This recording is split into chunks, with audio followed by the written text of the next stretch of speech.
Producer Peter Goober and Variety's Peter Bart talk to the biggest names in the business. Shootout, now on AMC.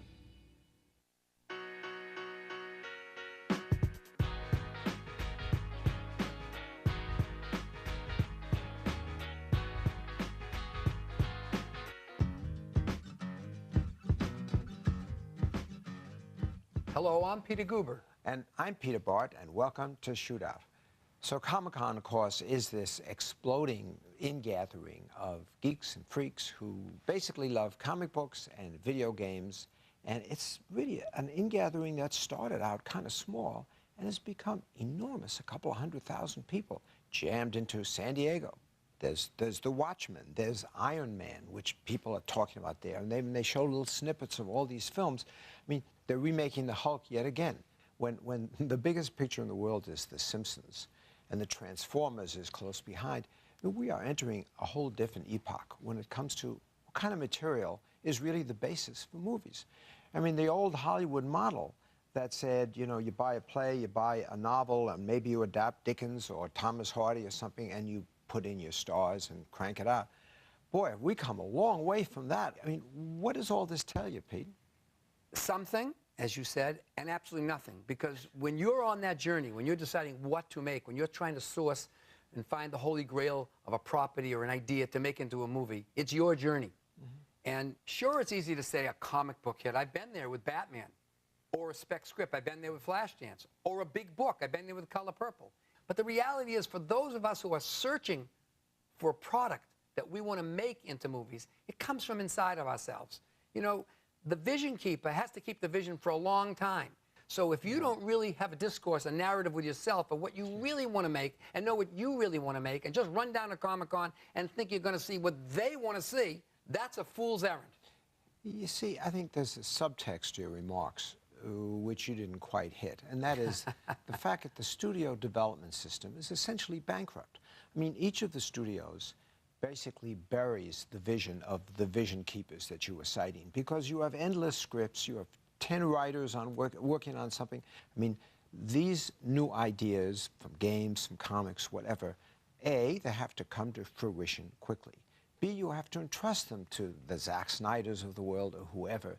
You can't entrust it to a committee of studio development executives, because they'll take too long and they'll lose the original energy and the pizzazz of the idea. So I think you got a new universe of subject matter. You have to have a new universe in terms of how the material is developed, in addition to where it comes from. I think in that particular core group of video games and comics and graphic novels, there may be some truth and some merit to what you say. But I think that the studios have some really talented folks as executives in all the studios who are really conscious of the power of the narrative and are searching everywhere to look for where those products are, whether it's books, musicals, plays, biopics. They're going everywhere, not just the games. And I think that is very important, that the studio provides that kind of cauldron for opportunity. Variety did a survey asking, where do movies come from? And what we found was that over the course of the last several years, the original screenplay is by far the predominant form now. In other words, the kid who writes a script comes in with the idea for the next Star Wars. That is basically the fundamental source of films today, rather than the novel or the play. I mean, the classic mode, to me, I always think of Casablanca, where you had a play, bad play, failed play, something like What's Happening at Rick's, or I forget the name of it, no one remembers it, and Hal Wallace liked it, bought it, built it into, with the help of 5 or 6 writers along the way, built it into Casablanca. But the Casablanca model, play to screen, was a classic Hollywood model. Can you imagine that happening today? It won't happen. It won't happen because that was yesterday and today is today, and the marketplace is different. And what you have to look at, which is fundamental, is when you say spec scripts are a funny animal. Spec scripts are divided into 2 categories. One is the thousands of scripts, tens of thousands of scripts are written by aspiring young writers, people that have no track record, often no agent, no access to the marketplace. And some do find their way into the language of our film idiom. Most of them fall into the trash bin of film history, or wannabe film history. The spec scripts that we're talking about are aligned with comedy stars or directors or somebody that already has a deal with a studio or gives it some momentum and celebrity. When Adam Sandler starts to write a spec script, having a writer write it, it is not a spec script. It's a spec picture. That's right. And so it's a different animal. The reality is that these other projects, big books and big Broadway shows, there are less of them to draw from. So the statistics are marred by the fact that there are an enormous amount of spec material that comes into the marketplace. All of my statistics are marred, Pete. You know me well enough. But you know, here's the anomaly. Everyone wants, ideally, to develop a script for a star. Now, if you examine any given star and say, what are they interested in? I mean, let's look at Johnny Depp, for example. So he just finished a movie, Pirates, a series of movies based on a theme park ride, right? Then he's doing Sweeney Todd, a play. Then he's interested in doing a rather spiritual picture in India, followed by a Hunter Thompson book about a drunk in the Caribbean. I mean, he is all over the map in terms of his subject matter, as are most stars. So if you're a studio and you're sitting there saying, well, I want to develop something for the hottest star in the world, you can go crazy. Yeah, or you can get rich. Because you look at their track record, their momentum, not necessarily in picking projects that develop, but in pictures that get made and that are successful. So often, the celebrity and the momentum of a star or a big director gives a propulsion to a screenplay or a project that others, starting from the very beginning, don't have. Right.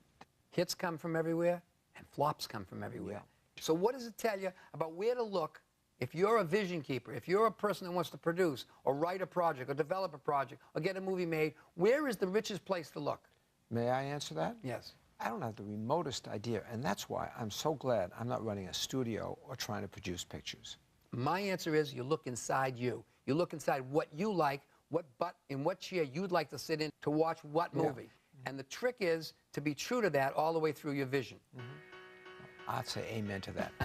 And up next, Ethan Hawke. There I was at Dead Poets Society at the Cannes Film Festival. Right. I'm 19 years old, 18, walking up the red carpet. And there's actually no place higher to go. There's no other echelon that you're going to reach. The question is, can you get back there? You really want to be in this business or you don't. If they don't laugh at something that's supposed to be funny, that is gone. I really put Entourage behind me for those few months. And then I heard John Travolta's going to be playing my mom. And It's an industrial, military chaos machine. I jump at the chance to work with the people who are passionate about their movies.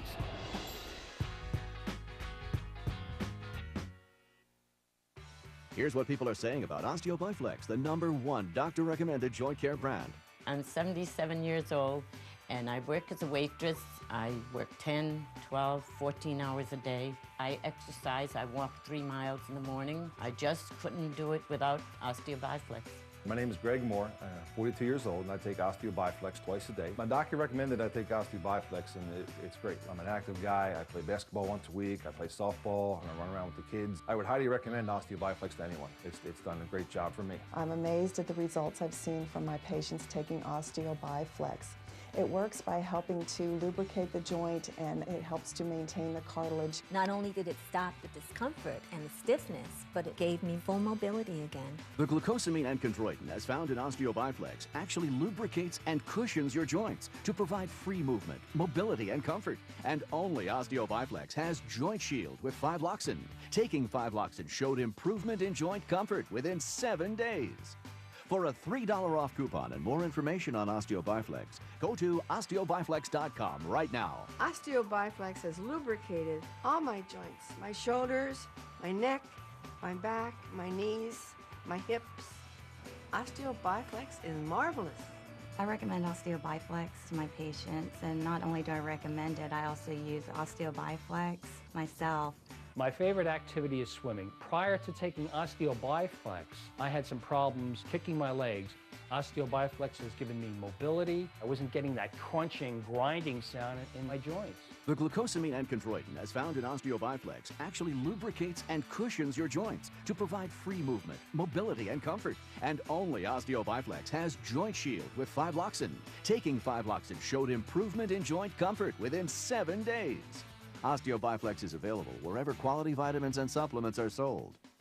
Bear it all in that bikini? Be proud at the pools. Ab Lounge XL is the cure for the summertime blues. Ab Lounge features the advanced jackknife motion that gets you up off the floor, extending your range of motion, targeting the abs and those love-handle obliques. When people ask me if the Ab Lounge works, I tell them it's amazing. It got rid of my pot belly. If it can do that, it can do anything. When people ask me about the Ab Lounge, I tell them it's probably one of the best investments I've ever made. There's never been a better time to order the affordable Ab Lounge XL system, because now you can try the Ab Lounge XL in your home for the whole summer. A full 90 days to prove that the Ab Lounge is the cure for the summertime blues. When you call, give the operator the code on the screen and get free shipping. If it isn't everything we say it is and more, let us know within the 90 days and we will refund your purchase price. Plus, credit you the cost on the return. Keep the Ab Lounge XL and we'll even make your last payment for you. Call now.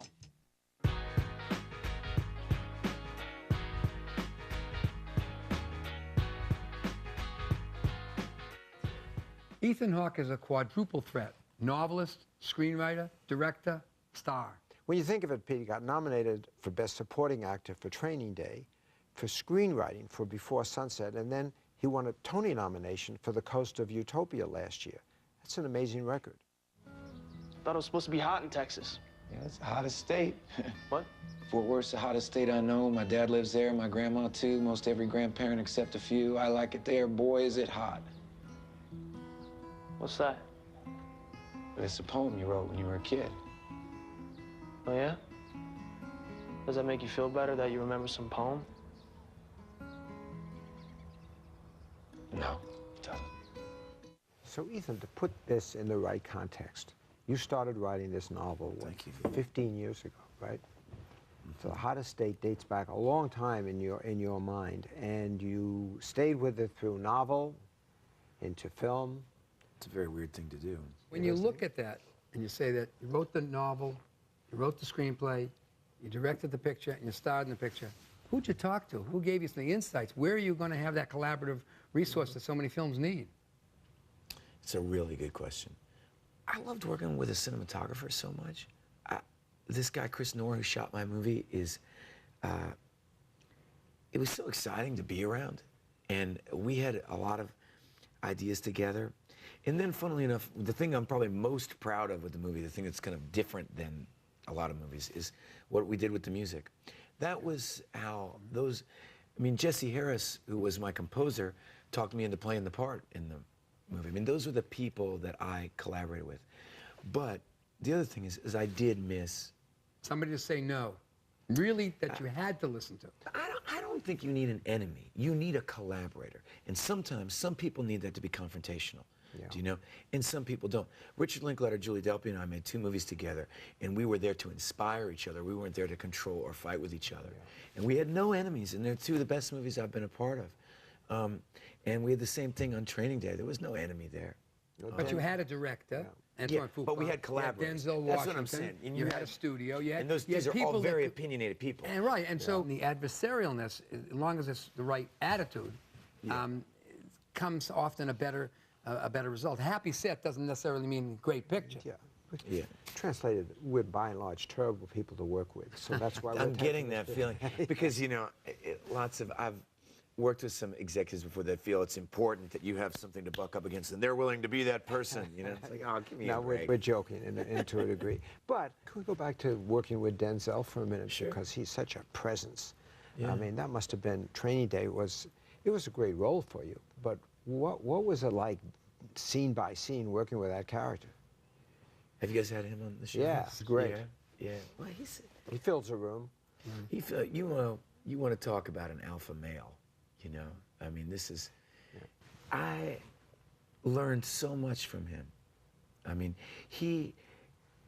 I always like it, it's like, you know, I hated school, but all of a sudden, senior year, what do you worry about? You don't worry about your grades, you don't worry about anybody knocking over your books or making fun of you.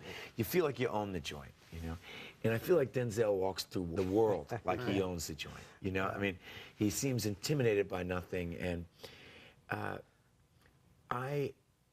wanted. I've worked with De Niro. I've worked with a few people who are really great. And one of the things is that you notice when you work with great people like that is who makes them better.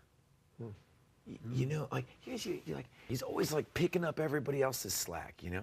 And I didn't want that. I knew Denzel had to spend this whole movie with me in the car with him, and I didn't want the whole thing to be about him making me better. I mean, that's fine. He could make me better, but I wanted to be able to volley it back to him, and I wanted not to care about being his friend, and I didn't want to care about going to the Laker game with him. But you know, my point is that so many people want something from that guy. Yeah. He's under so much pressure as not just a movie star, not just a great actor, but as a leader of the African American community. I mean, I remember people from the NAACP coming to the set and giving him a hard time about playing a bad guy and a guy, you know, and talking about Pacino can play bad guys, Gene Hackman can play bad guys. Why can't I play a bad guy?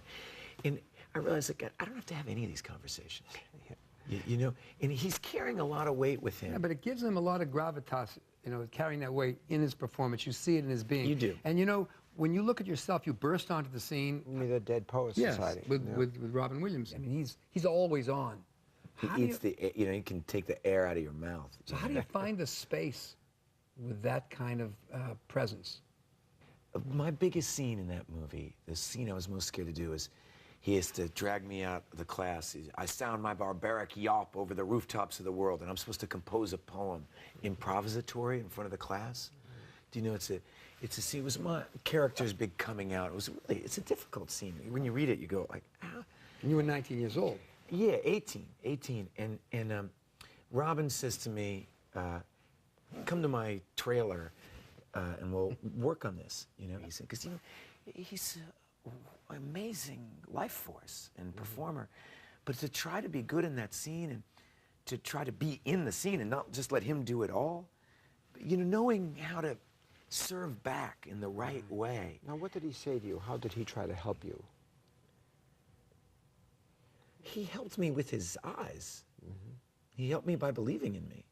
After the movie was over, he helped me get an agent and things like that. But I mean, and that was very nice. So I'm indebted to him for that. But I felt that was the first time that I felt what it could be like to be an actor. And Robin helped usher that moment in for me. And very much, and it's funny, that's what the scene is about, ironically. The scene is about a kid finding his own voice. And Robin was just there like, you can do it, you can do it. And he took a deep breath and he didn't fill the room. He let me into the room, you know? And it was very generous and a wonderful moment for me. Picture of Uncle Walt up there. What does he remind you of? Don't think. Answer. Go on. A madman. What kind of madman? Well, think about it. Just answer again. A crazy madman. No, you can do better than that. Free up your mind. Use your imagination. Say the first thing that pops into your head, even if it's total gibberish. Go on. A sweaty-toothed madman. Good God, boy. There's a poet in you after all. There. Close your eyes. Close your eyes. Close them. Now, describe what you see. I close my eyes. Yes? And this image floats beside me. Sweaty-toothed madman. A sweaty-toothed madman with a stare that pounds my brain. Oh, that's excellent. Now, give him action. Make him do something. His hands reach out and choke me. That's it. Wonderful, wonderful. And all the time he's mumbling. What's he mumbling? Mumbling truth. Yeah. Truth like a blanket that always leaves your feet cold. Forget them. Stay with the blanket. Tell me about that blanket. You push it, stretch it, it'll never be enough. You kick at it, beat it, it'll never cover any of us. From the moment we enter crying to the moment we leave dying, it'll just cover your face as you wail and cry and scream. Anybody who has success young has the problem of how do I keep growing? You know, because you realize quite quickly, like there I was at Dead Poets Society at the Cannes Film Festival. Right. I'm 19 years old, 18, walking up the red carpet, and you realize there's actually no place higher to go. There's no other echelon that you're going to reach. The question is, can you get back there? Yeah. Right. You know, and that's a weird feeling because it creates a feeling of there you are, you're 29 and you haven't been in a hit movie for 5 years. You start feeling like a loser. And other 29-year-olds are finding their voice, are gaining their steam, and you feel like the whole race is moving past you.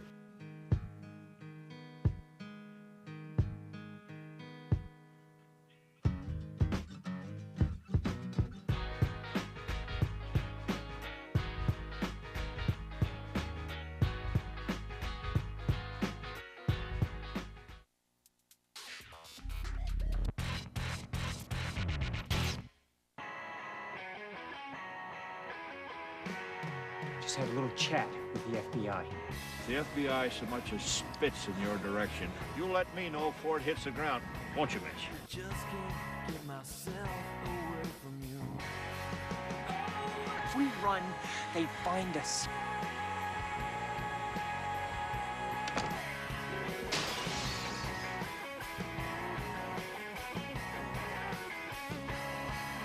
Male enhancement.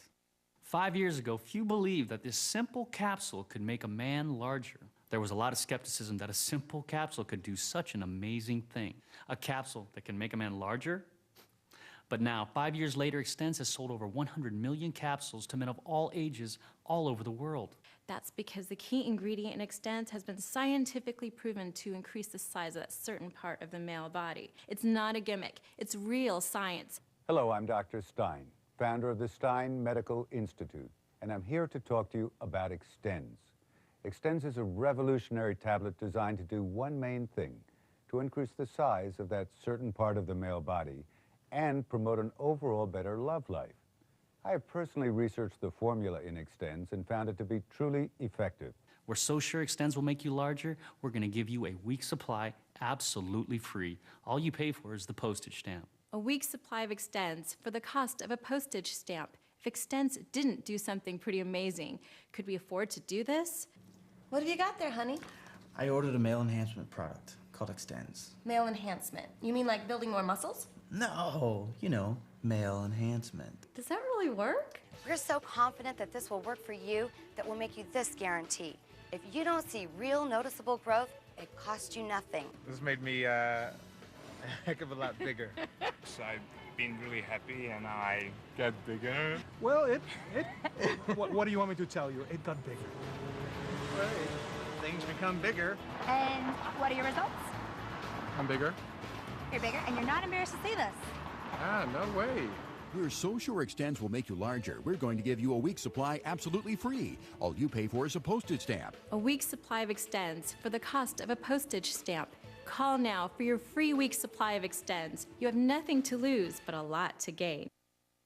This season, one man will be enforcing the standards of a one-beer league. Krish. Great taste, 96 calories, 3.2 grams of carbs. The yin and the yang. The bada and the bing. Of True Light Beer. Bingo. Miller Lite, the official beer of the More Taste League. You know, I'm curious, and this is a subject matter, so it's a little touchy, but when you're married to an actor or an actress, you have a particular kind of life. You know, they're always off doing something, and you're an architect or a cook or whatever, chef.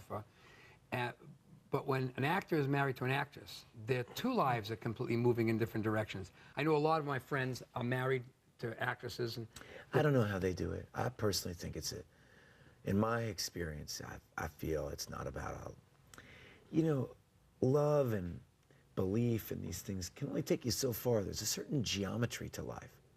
You know, that life has a certain math equation to it. You know, and if you're never together, you can't build a home. Yeah. Both parts can't be moving. And maybe they can. They can't for me. I don't know. But even if, like, we have these examples like Paul Newman and Joanne Woodward or something, you know, Joanne Woodward put her career on the back burner for that marriage to last. And something's got to give. You know, you don't get something for nothing in this world. And I don't know. And the careers, you know, it's interesting. We know a lot of folks, men and women, they're both actors and actresses and stars. And their careers move in different orbits. So, you know, there's the guy or the girl, and the phone rings, it's for you, it's for you, it's for you. And that ultimately has an impact on their lives, too. So managing all those, you know, elements, not the competitiveness, but the lack of real, you know, constancy in your own script being written. Seems like such a challenge. I have a friend right now, like, who's an actor, and his, you know, like, live-in girlfriend is an actress. And it's unfair when one person's career is taking off and the other is really suffering.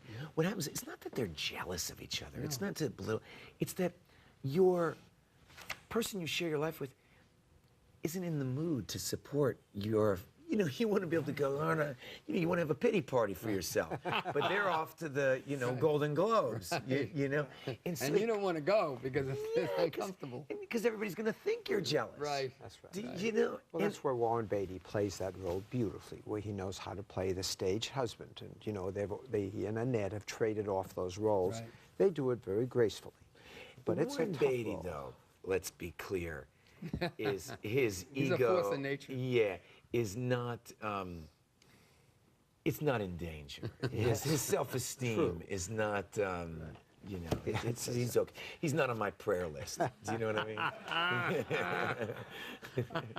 mean? If you look at him, this is an interesting thing. Warren Beatty, Orson Welles, Woody Allen, the guys who have really wrote and directed and starred themselves, I feel the ego never recovers. Like there's a certain self-awareness you have to possess to do that. That makes you see yourself in the third person, that I am worried is a demon in the woods that you cannot overcome. Yeah. And I do not want to sit in a little editing room in a tiny room, you know, going, oh no, cut to me there. Cut to me there. Cut to the wide shot. Oh, my butt looks good in those jeans. You know what I mean? It's fun to do that. You know, when you're directing, it's the most fun ever is, let's cut to that shot of Catalina when she turns like that. She's so beautiful there. Oh, you remember when Mark, you know, when he walks in the room and, you know, when his arm does that weird thing? Let's cut on that. It feels, it's so wonderful. It's a nice feeling to love people and to let them shine, you know? And if you're sitting there doing it, when I do that neat thing, cut to me there. You know? And there was a great profile on Beatty. He's a kind of weird person that, you know, watches all these shows too, so we have to be very careful about what we say. Exactly. We know him well. But I was reading some profile about Reds, which is probably, if I had to say, probably my favorite film. But about the editor saying that she felt he compromised a lot of his best performance because he didn't like the angle on himself, you know? And that's when I thought, yeah, see, he probably could have made Reds just as well with Paul Newman. You know, and he probably would have had a better time. Paul Newman probably would have done the job, or Redford, or, you know, Newman probably would have been too old at the time, but whatever, you know, some contemporary. And, you know, like Kenneth Branagh came out in Henry V, one of the best debuts in the history of cinema. And then he went to make Hamlet. Should have been Daniel Day-Lewis. He shouldn't have cast himself. Yeah. You know, you lose perspective. You can't. Well, that's why Johnny Depp directed one picture. It was awful, and I think that was it as a director. Now he's sort of happy as a gay pirate. It works much better for him. Yeah, gay pirate. So what are your unfulfilled dreams? Well, I'll run with this thing. I went to see Reds the other day. You know, I just haven't come anywhere close to my dreams, I realized there. Nice. You know, I'm nowhere close. That it stands as a bar. There's people who have achieved a level of work in my profession that, you know, this year I worked with Tom Stoppard and Jack O'Brien, both who are in their mid to late 60s and are in full bloom. And the reason why they're in full bloom is because they've done the hard work, you know, and so there's long places to go. I saw a line connected, I don't know, you said it or one of your characters. It's never too late to have a happy childhood. Yeah, that's a Tom Robbins line. I put that at the end of the movie, just a little quote. Do you believe that? I do. I believe that. It's about how you understand your past. Yeah. You know, and that but if you're always looking over your shoulder at your past, you miss your future. You miss your present. The point is that the past and the future are both in right now. The present, right. They're connected right to this moment right now. You don't have to look at it. You're right. If you're looking back, that's what I think that quote means to me. I'm having a happy childhood right now. Right. I don't need to spend my life going, you know, my nanny beat me up. I didn't have a nanny, by the way, but I didn't want to incriminate anyone. I really am angry. It's great talking to you. Thank you for coming in.